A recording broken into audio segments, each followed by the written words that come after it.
कंचन के बेटे ऋषि की शादी कहीं नहीं हो रही थी। एक तो ऋषि मोटा, ऊपर से कमाई भी कोई खास नहीं, लेकिन कंचन को तो शौक था मॉडर्न बहू लाने का, और उसे एक दिन ऐसी लड़की मिल भी जाती है। हमें तो आपका ऋषि बहुत पसंद है, लेकिन मैं आपको साफ साफ बता देती हूँ, मेरी बेटी के शौक थोड़े से अलग है बहन जी। अरे बहन, हमें सब पसंद है। आपकी प्रियंका जैसी लड़की की तलाश मुझे कब से थी। जींस पहनकर अंग्रेजी में गिटर पिटर बोला करे। अरे बहन जरा सुन तो लो, मेरी बेटी के शौक क्या क्या है। अरे नहीं नहीं बहन, बस लड़की को देख लिया तो सब कुछ देख लिया। आप ना शादी की तैयारी करो, और वो जरा सामान की लिस्ट भी दी है ना मैंने। हाँ बहन जी, सारा सामान शादी से एक दिन पहले ही आपके दरवाजे आ जाएगा। मजा आ गया, मजा आ गया। अब तो बस आप शादी की तैयारी करो। प्रियंका के माता पिता के जाने के बाद कंचन का पति उससे कहता है, अरे भाग्यवान, तुम तो कुछ ज्यादा ही जल्दी दिखा रही थी शादी की। अरे बोलने तो देती, लड़की की माँ क्या बोलना चाह रही थी। अरे आप चुप रहिए जी, कुछ पता भी है आपको, बस मुफ्त में बोले जा रहे हैं। मेरी दोस्त शशि की बहू देखी, लंबी पतली और पढ़ी लिखी, हजारों में कमाई और संस्कारी भी। अरे पर जब वो मेरी बहू देखेगी तो जल भुन जाएगी। लेकिन तुम तो शादी ऋषि के लिए कर रही हो ना, या शशि के लिए? तुम्हारा लड़का कुछ कमाता भी नहीं है, और शरीर भी भगवान की दुआ से फूलता ही जा रहा है। फिर बोले आप हैं? फिर बोले आप?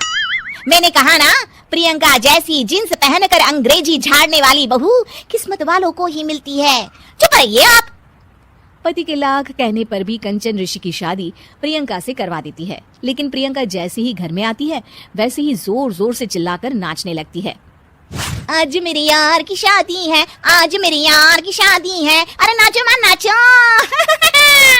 आज मेरे यार की शादी है। कंचन, उसका पति और ऋषि ये देखकर हैरान रह जाते हैं। लग रहा है बहू को शादी की बड़ी खुशी है। हाँ हाँ, बहू क्यों नहीं, हम भी नाचेंगे। अरे नाचो नाचो जी, मुंह क्या देख रहे हो, चलो चलो नाचो, बहू कह रही है। कंचन ये कहकर प्रियंका के साथ नाचने लगती है। ऋषि और उसके पिता वहाँ से चले जाते हैं। अगले दिन कंचन अपनी सहेलियों को प्रियंका से मिलवाने के लिए घर बुलाती है, जहाँ शशि भी आती है।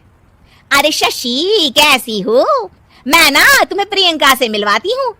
अरे सच में बहुत ही एडवांस सोच की लड़की है, कितने मॉडर्न ख्यालात है उसके, पता है तुम्हें? अरे हाँ कंचन, जरूर, बच्चों की शादी अच्छी ही होनी चाहिए, और वैसे भी तुझे तो शुरू से ही ऊंचे ख्याल की बहू चाहिए थी। तभी कंचन की सहेली कहती है, अरे कंचन बुलाओ ना प्रियंका को, हम भी मिल ले। अरे बहू प्रियंका, जरा बाहर तो आना। कई बार आवाज देने के बाद भी प्रियंका बाहर नहीं आती है, तो कंचन को बुरा लग जाता है। वो उसे लेकर बाहर आती है, लेकिन ये क्या, प्रियंका लड़खड़ाती हुई बाहर आती है और उसके हाथ में शराब की बोतल होती है। हालांकि शराब पीना स्वास्थ्य के लिए हानिकारक होता है और ये हमारी किडनी के लिए बहुत ही खतरनाक है, लेकिन कंचन की बहू प्रियंका पूरे नशे में होती है। अरे इतने सारे लोग। ये कहकर वो शशि के पास जाती है। आंटी जी, पत्ते खेलेंगी, पत्ते। अरे दूर हो, दूर हो, तुम्हारे मुंह से तो शराब की बदबू आ रही है। अरे कंचन, माना तुम्हें मॉडर्न बहू चाहिए, लेकिन आधुनिकता का मतलब ये तो नहीं ना। बुरा ना मानना कंचन, तुम्हें पता था कि तुम्हारे बेटे की कमाई और शरीर दोनों ही ठीक नहीं है, तो तुम्हें उसी हिसाब की लड़की से शादी करवानी चाहिए थी। ऐसा कहकर सभी औरतें वहां से चली जाती है।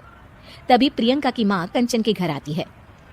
अरे बहन जी, बड़ी चालाक निकली आप तो, बिना बताए अपनी पियक्कड़ बेटी मेरे लायक बेटे के गले में बांध दी।